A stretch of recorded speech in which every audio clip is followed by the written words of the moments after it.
ఆశల ఈ ప్రేమ మంటలనే వెన్నెలగా మార్చును కదా. గాలికి గంధము పూయడమే పూలకు తెలిసిన ప్రేమ సుధా.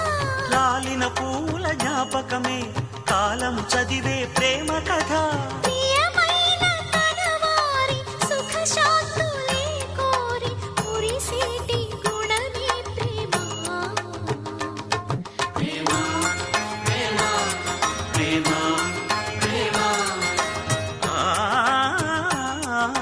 హృదయమనే కోవెల తలుపులు తెరిచే తాళం